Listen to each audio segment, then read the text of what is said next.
bulan Ramadan atau puasa dalam Islam itu sudah dicatat oleh Allah sebagai menjadi melebar, meluas, dengan ini ditahan ini gitu, atau menjadi lurus orang karena in kuntum ta'lamun. Kalau kita mau puasa itu walaupun mungkin dalam perjalanan, walaupun sakit-sakit ringan.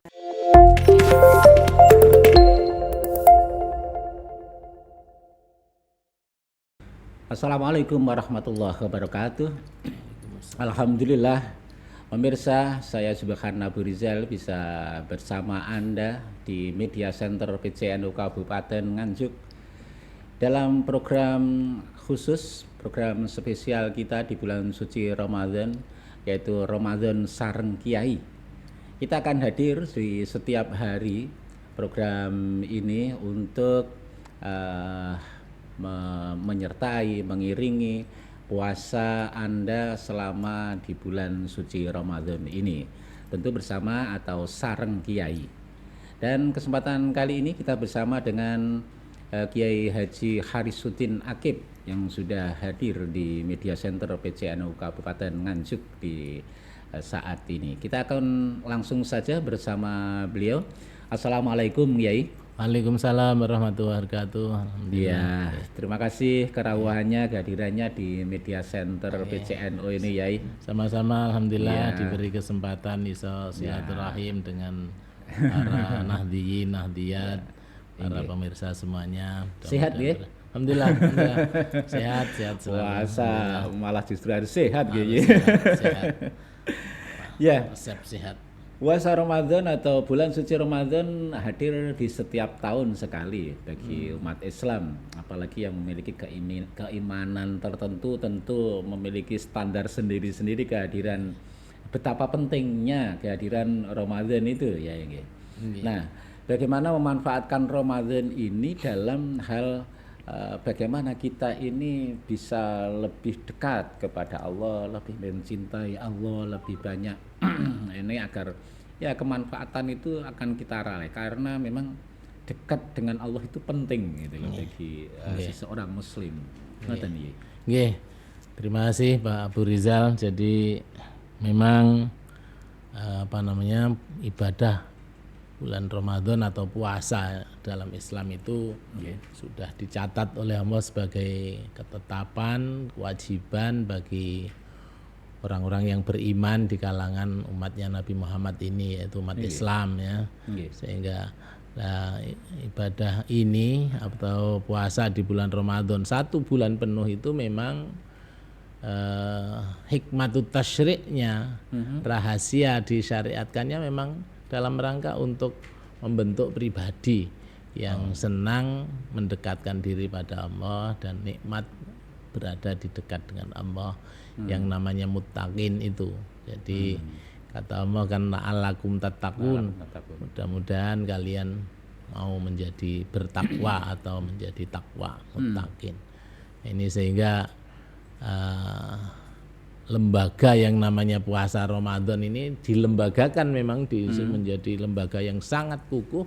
Memang adalah proses untuk itu, sehingga penting setiap umat Islam untuk mengikuti dengan sebaik-baiknya, karena memang kepribadian manusia itu cenderung cenderung suka kembali kepada naik turun iman tuh yazid wa yangkus lah. Itu kalau ndak ada upgrading ya, maka bulan Ramadan itu merupakan puasa ini termasuk salah satunya upgrading keimanan dan dengan upgrading keimanan sekaligus merupakan tarbiyatun nafsi, tahdibul akhlak, dan luar biasa banyak hal yang menjadikan kita menjadi baik. Wa antasumu khairul lakum itu in kuntum ta'lamun. Kalau kita mau puasa itu walaupun mungkin dalam perjalanan, walaupun sakit-sakit ringan misalnya, walaupun kita bisa memilih barangkali tidak puasa itu tetap akan lebih baik kita. Ya, banyak sekali sebenarnya tuntunan atau syariat yang diberikan kepada kita ada sholat, ada puasa, ada zakat, bahkan juga ada haji. tingkat nuwun sewu, kalau tingkat efektivitas lah mungkin bahasa sekarang ini. Efektivitas untuk lebih dekat dengan Allah itu puasa ini pripun? Nggih. Jadi puasa ini menjadi asbab, menjadi di antara asbab atau menjadi sebab dari semuanya tadi. Jadi puasa ini tadi dengan upgrading keimanan tadi, tahdibul akhlak tadi itu, sehingga menjadikan semua amal ibadah yang lain menjadi bagus. Memang puasa ini tidak terkenal sebagai thariqah. Thariqatul wusul ilallah namanya. Metode untuk sampai kepada Allah, mendekat diri pada Allah tidak terkenal. Yang terkenal itu adalah thariqah zikir. Memang yang paling baik. Karena apa? Puasa ini tidak terkenal menjadi thariqah. Karena puasa ini berat. Hanya orang-orang tertentu yang dengan puasa itu merasa tidak berat itu. Ukuran keimanan ya. Ya tingkat tinggi lah, sehingga ini tidak populer menjadi thariqah wusul atau taqarrub, itu tidak terkenal. Tapi sebetulnya puasa ini menjadi sebab dari semuanya. Sebab bisa zikir dengan baik, sebab bisa sholat dengan baik, sebab bisa zakat dengan baik. Semua pokoknya pendidikannya, tarbiyatun nafsinya itu dengan puasa ini. Dan puasa, tapi memang puasa yang ayyam ma'dudat. Puasa yang memang di dalam hari-hari yang tertentu, yang ya kalau kita 1 bulan penuh itu syaratnya. Memang seperti memang tuntunannya ya 1 bulan itu. Gitu. 1 bulan itu karena itu satu paket pendidikan kerohanian. Sehingga nanti ada proses yang namanya atau peristiwa yang namanya Lailatul Qadar itu sebetulnya proses malam menetasnya ruhani baru kita. Ruhani baru kita, karakter baru kita, jiwa baru kita yang namanya muttaqin itu. Sehingga juga bisa digambarkan bahwa puasa ini seperti kalau di dalam dunia binatang itu ya, kalau binatang bangsa unggas itu mengerami itu, ngengkremi itu. Kalau di bangsa serangga namanya ngepompong, ngentung. Nanti akan terbentuk pribadi baru, atau setidaknya kayak pribadi melata itu, ular itu, ngelungsumi lagi, minimal ngelungsumi. Kalau ulat menjadi kupu-kupu ya gitu, mestinya itu targetnya seperti bangsa serangga atau unggas. Tapi setidaknya sak jelek-jeleknya kayak memang ular, pribadinya ular, pribadi bangsa reptil, maka itu ngelungsumi lah, menjadi orang menjadi semuanya menjadi lebih baik semua gitu nanti dengan puasa itu. Termasuk ibadah-ibadah tadi menjadi lebih efektif.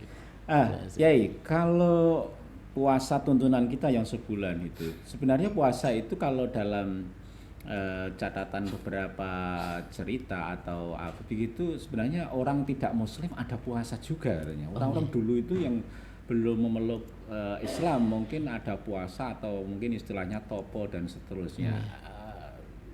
Pripun ini? Apakah itu artinya memang tentu berbeda ya, tetapi apakah sama seperti itu sehingga dianggap sebagai hal yang efektif untuk mendekatkan diri kepada Tuhan Allah, Tuhan kita gitu. Jadi tadi seperti saya katakan, bukan hanya manusia yang puasa itu. Jadi binatang pun puasa, mengalami puasa. Bahkan tumbuhan pun ada puasanya juga, masing-masing puasa. Tapi Allah memang menyebutkan kama kutiba alal ladzina min qablikum, seperti juga kaum sebelum Nabi Muhammad ini juga sudah ada syariat puasa. Bahkan tadi sebelum jadi zaman nabi-nabi, Nabi Adam ada puasanya, walaupun ada puasa, tapi puasanya memang tidak seperti puasanya umat Islam Nabi Muhammad. Puasanya macam-macam tadi, ada yang ngerawat, ada yang poso pati geni, ada poso sehari puasa sehari tidak. Itu model-model yang penting hakikatnya puasa itu namanya al-imsak. Apa itu? Al-imsak itu artinya menahan diri, menahan dari keinginan apa tertentu sudah puasa itu. Keinginan tidur, poso gak turu, puasa namanya, puasa ruh malah. Misalnya puasa gak makan, gak minum, lah puasa kita ini puasanya ajaran Nabi Muhammad paling rasional dan paling bagus karena paling efektif juga, luar biasa pokoknya ini. Tapi bahwa di kalangan umat-umat atau kelompok masyarakat ada puasa-puasa itu memang ya itu tinggalan dari zaman-zaman dulu yang puasa sebelum memang Islam. ada, ya? Iya.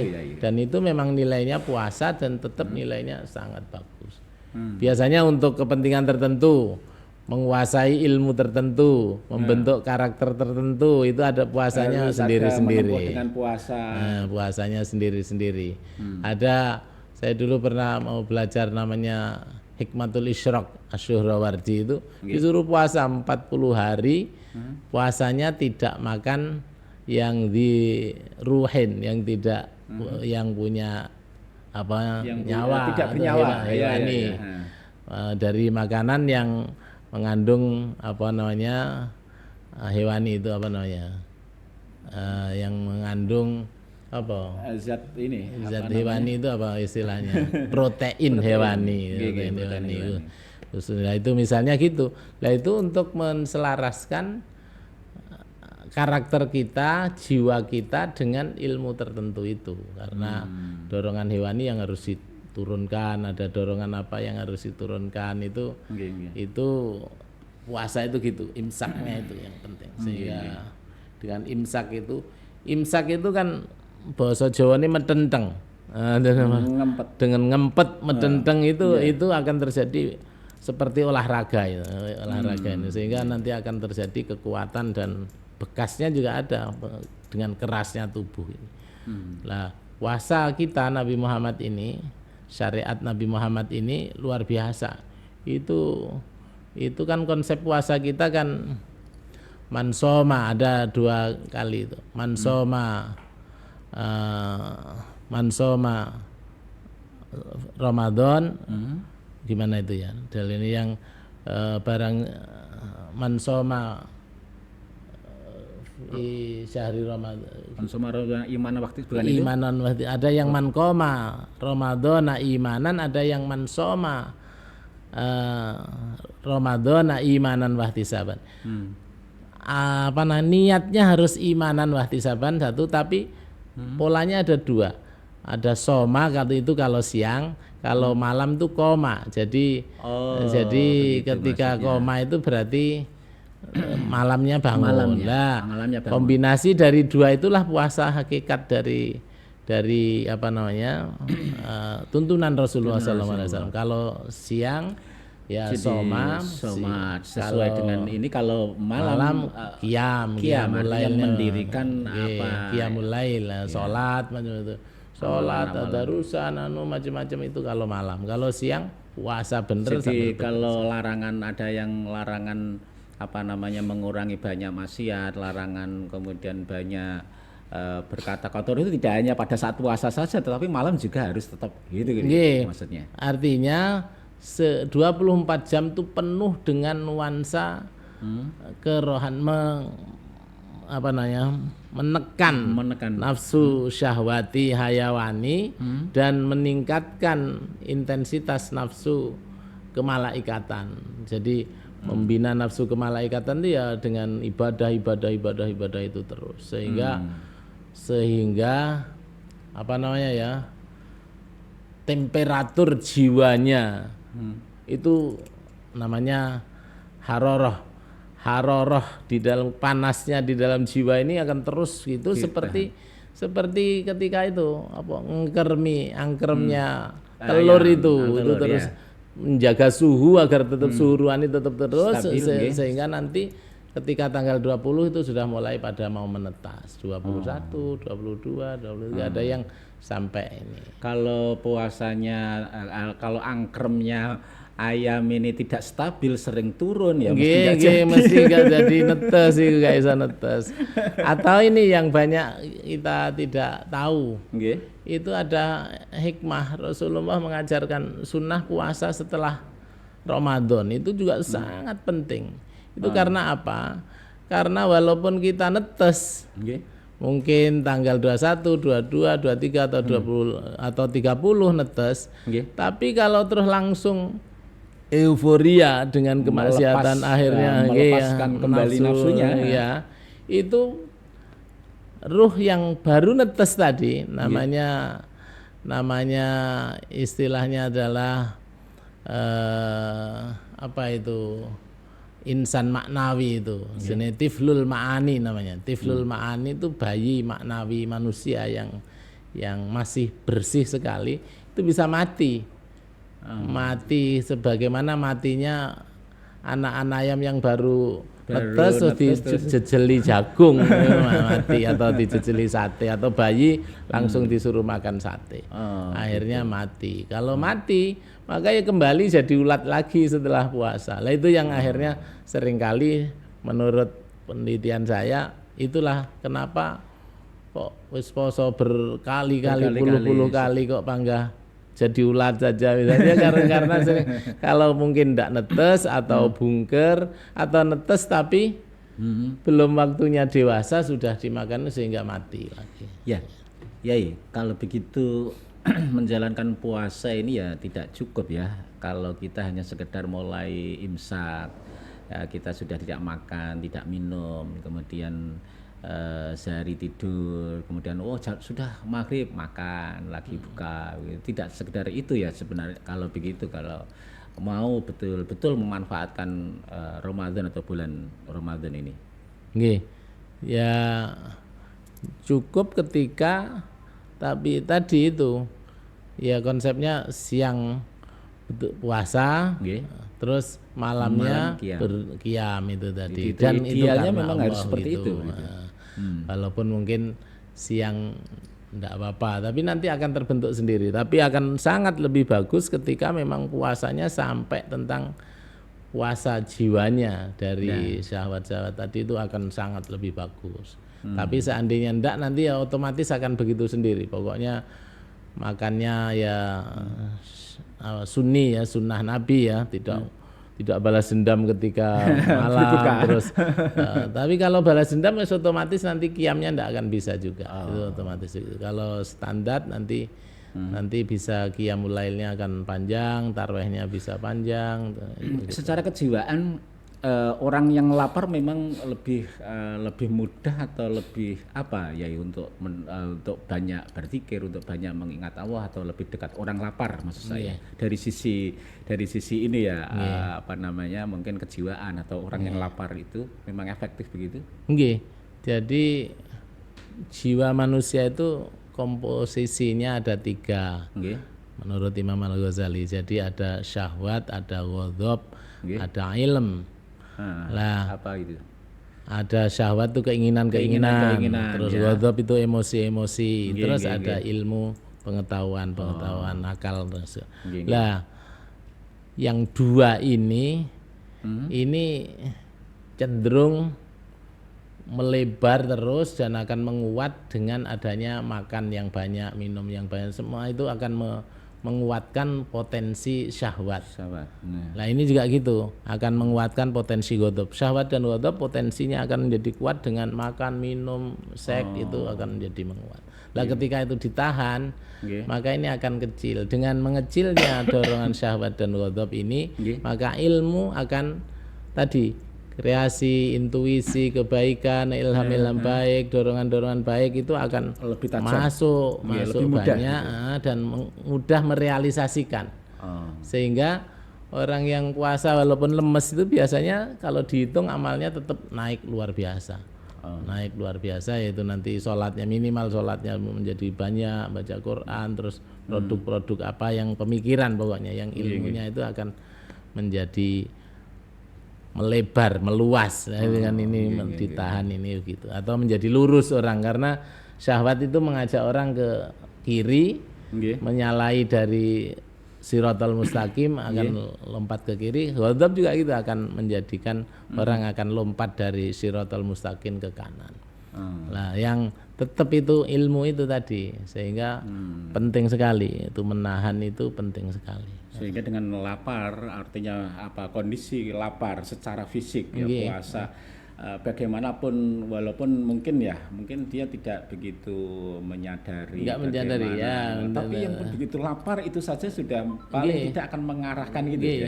Tadi menghambat ini nafsu tadi juga menghambat ghadabnya. Ya, sehingga terus akan lurus, dia akan menjadi lurus sesuai dengan ilmunya, sesuai dengan ilmu. Kan kebanyakan orang kan ngerti saja nih, tapi nyatanya nggak iso ngelakoni ya gara-gara kalah dengan syahwat dan ghadab tadi. Kalah dengan ghadabnya. Kadang pengetahuannya cukup, ngerti bahwa ini salah juga dan seterusnya. Tapi tidak ada orang yang nggak tahu bahwa kebaikan-kebaikan sudah semua sejak TK kan kita sudah diajari baik, tapi belum tentu kita semakin dewasa, semakin alim, semakin apa ibadahnya menjadi semakin baik, belum tentu karena tadi di dalam dirinya ada syahwat. Nah, syahwat dan ghadab itu akan lemah dengan dilaparkan itu.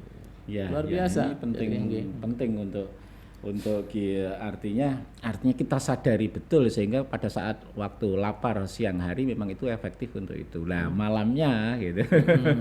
Meskipun sudah sedikit ada nutrisi lah yang masuk itu memang rasional jadi Pak Rizal. Jadi memang kalau enggak makan sama sekali nanti bisa malah rusak, malah rusak badan kita.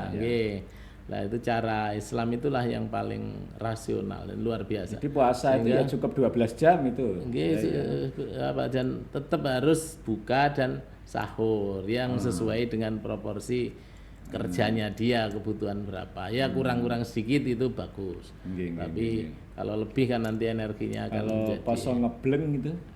Poso ngebleng itu tadi tidak rasional, tidak tidak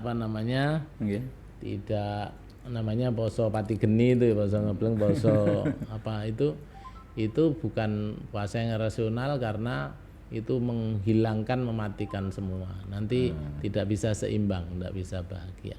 Biasanya orang yang posone ngebleng itu namanya pati geni, itu nanti unsur kemanusiaannya akan menjadi terdominasi oleh makhluk-makhluk yang lain, kecuali biasanya ya bangsa jin, dia akan masuk di dalam dirinya sehingga orang menyebut ya sakti sekali, bisa melihat apa, bisa melihat, tapi sebetulnya itu tidak benar itu.